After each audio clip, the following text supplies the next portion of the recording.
Praise to the lord. ఈరోజు దేవుడు మనకి ఇచ్చినటువంటి వాగ్దానం ఏంటంటే, కీర్తనల గ్రంథం 28వ కీర్తన 7వ వచనం. నా హృదయము ఆయన యందు నమ్మిక ఉంచెను గనుక నాకు సహాయము కలిగెను. ఆమేన్.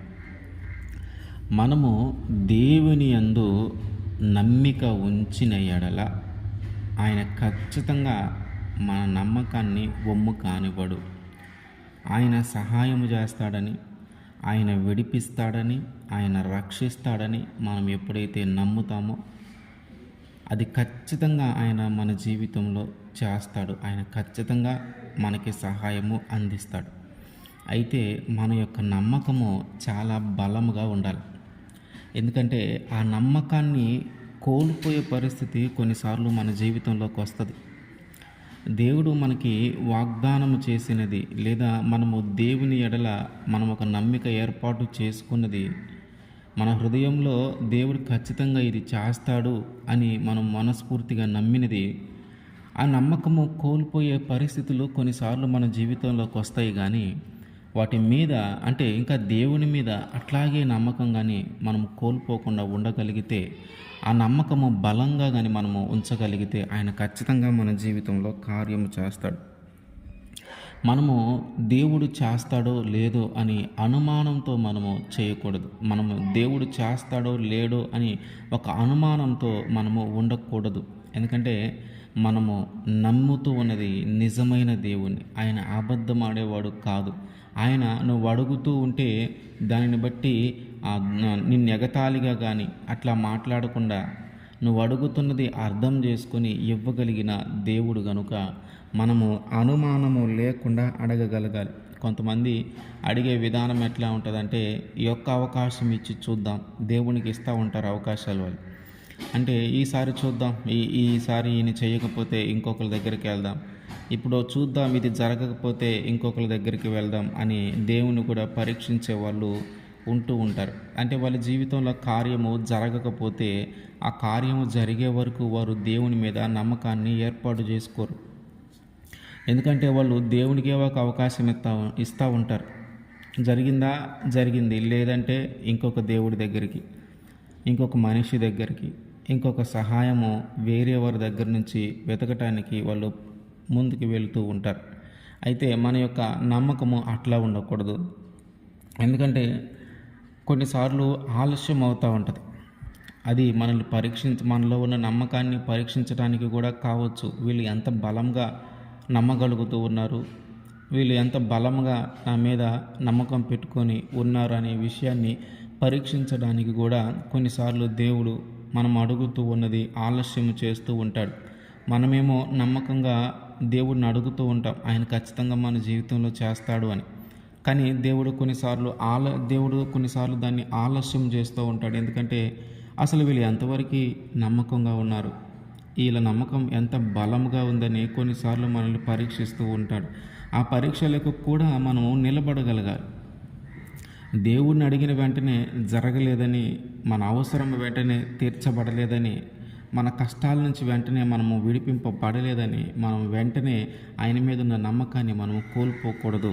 ఆయన కాకపోతే ఇంకొక ఆయన దగ్గరికి వెళ్దామనే ఆలోచన మన హృదయంలో కలగకూడదు. ఎందుకంటే ఆయనే నిజమైన దేవుడు, ఆయన తప్ప వేరొక దేవుడు లేడు. కనుక కార్యము జరగలేదంటే, కొన్నిసార్లు ఆలస్యం అవుతూ ఉందంటే దేవుడు మనల్ని పరీక్షిస్తూ కూడా ఉండొచ్చు. ఆ పరీక్షకు మనము నిలబడగలగాలి. ఆ పరీక్షకు కూడా మనము నిలబడగలగాలి.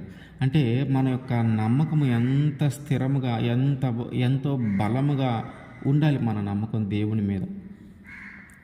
ఆలస్యమైన జరగటానికి ఇంకా ఎక్కువ సమయం తీసుకున్న ఇంకా మనము ఆయన మీద నమ్మకము కలిగి ఉండాలి.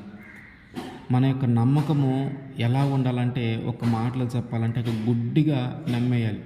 ఇది ఎందుకు ఇట్లా జరిగింది, ఇది ఎందుకు అట్లా అయింది, ఇంక ఇట్లాంటి ఏమీ అడగకుండా ఒక గుడ్డిగా ఆయన నమ్మగలగాలి. మనం చూస్తే శతాధిపతి యేసుక్రీస్తు వారి దగ్గరికి వచ్చినప్పుడు ఆయన శతాధిపతి యొక్క దాసునికి ఆరోగ్యం బాగోలేకపోతే ఆ విషయాన్ని చెప్పటానికి శతాధిపతి యేసుక్రీస్తు వారి దగ్గరికి వచ్చాడు.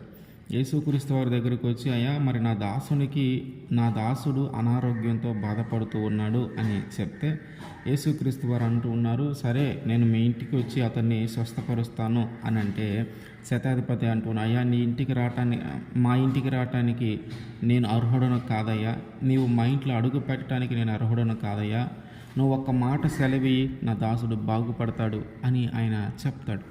అంటే అతనికి ఎంత నమ్మకం ఉందంటే దేవుడి మీద, ఒక్క దేవుడి నోటు నుంచి ఒక మాట వస్తే అది ఖచ్చితంగా జరుగుతుందనే ఒక బలమైన నమ్మకం ఆయనకి ఉంది. ఈ నమ్మకంలో ఆయన ఇక జరుగుతుందో లేదో అని అనుమానము లేదు. చూద్దాం ఈయన చేస్తాడో లేదో అని ఒక దేవుడికే ఒక అవకాశం ఇచ్చేలాగా కూడా లేదు. ఆయన దేవుని యొక్క మాటలో ఉన్న శక్తిని పూర్తిగా నమ్మాడు. అంటే దేవుడు వాళ్ళ ఇంటికి వెళ్ళకపోయినా ఆయన ఒక్క మాట చెబితే చాలు, ఎక్కడో దూరంగా ఉన్నటువంటి తన దాసుడు బాగుపడతాడని బలముగా నమ్ముతూ ఉన్నాడు శతాధిపతి. అంటే ఆయనకంత నమ్మకము దేవుని మాట మీదను దేవుని మీదను ఉంది. మనకి కూడా అంత నమ్మకము ఉండాలి. ఆయన మాట ఇస్తే తప్పేవాడు కాదు గనుక, ఆయన మాటకి శక్తి ఉంది గనుక, ఆయన మాటకి ప్రభావం ఉంది గనుక, ఆయన మాట సెలవిస్తే చాలు మనం ఏదైతే అడుగుతున్నామో అది జరిగిపోతుంది, ఏదైతే కోరుకుంటూ ఉన్నామో అది జరిగిపోతుంది. ఆయన మాటకి అంత శక్తి, అంత ప్రభావం ఉన్నది కనుక శతాధిపతి యొక్క దాసుని విషయంలో దేవుడు సెలవిస్తే చాలు నా దాసుడు బాగుపడతాడని ఆయన నమ్మాడు. ఆయన నమ్మకాన్ని బట్టి, ఆయన నమ్మిన దానిని బట్టి యేసుక్రీస్తు వారు ఆ మాట చెప్పగానే ఆ దాసుడు బాగుపడిపోయాడు. ఆ తర్వాత ఇంటికి వెళ్తున్నటువంటి యేసుక్రీస్తు వారి దగ్గర నుంచి శతాధిపతి ఇంటికి వెళుతూ ఉంటే మార్గం మధ్యలోనే ఆ మిగతా అక్కడ పనివారు ఆయనకి ఎదురుగా వచ్చి మాట్లాడుతూ ఉన్నారు, అయ్యా మీ యొక్క దాసుడికి బాగానే ఉంది, తగ్గిపోయిన అతనికి ఆరోగ్యం బాగానే ఉంది అంటే, అతడు ఏ సమయానికి బాగుపడ్డాడని అడిగితే ఇదిగో పలానా సమయానికి అని చెప్తే, ఆ సమయము యేసుక్రీస్తు వారు నోటి నుంచి ఆ దాసుడు బాగుపడాలని యేసుక్రీస్తు వారు మాట్లాడిన మాట ఏ సమయంలో అయితే వచ్చి ఉందో ఆ సమయంలోనే ఆ దాసుడు బాగుపడ్డాడని ఆ శతాధిపతి గ్రహించాడు. అంటే ఏమి అర్థమైందయ్యా ఇక్కడ అంటే, మనము నమ్మకం అనేది దేవుని మీద బలముగా ఉంచగలగాలి. ఒక అపనమ్మకంతో కానీ, ఒక అశ్రద్ధతో కానీ, మన పూర్ణ మనసుతో కాకుండా మనము అట్లాంటి నమ్మకాన్ని కలిగి ఉండకూడదు. మనము బలముగా నమ్మాలి, బలముగా విశ్వసించాలి, అనుమానము లేకుండా ఉండాలి. దేవుణ్ణి పరీక్షించే రీతిలో మనము ఉండకూడదు. ఆయన శక్తిమంతుడు, ఆయనకు అసాధ్యమైనది ఏదీ లేదు, సమస్తము ఆయనకి సాధ్యమే. ఆయన ఏదైనా చేయగలడు. ఆయన మాట సెలవిస్తే చాలు, ఆయన మన దగ్గర ఉండకపోయినను దూరంగా ఉన్న వ్యక్తి జీవితంలోనైనను కార్యము జరుగుతుంది. కనుక ఇప్పుడు ఆయన మన మధ్యన ఉన్నను, మన మధ్యన లేకపోయినను ఆయన మాట సెలవిస్తే చాలు మన జీవితంలో కార్యము జరుగుతుంది. అయితే మన నమ్మకమే ఇక్కడ ముఖ్యమైనది. మనము ఎంత బలముగా నమ్ముతామో, ఎంత బలముగా విశ్వసిస్తామో అంత ఖచ్చితంగా మన జీవితంలో దేవుడు కార్యము చేస్తాడు. ఆమేన్.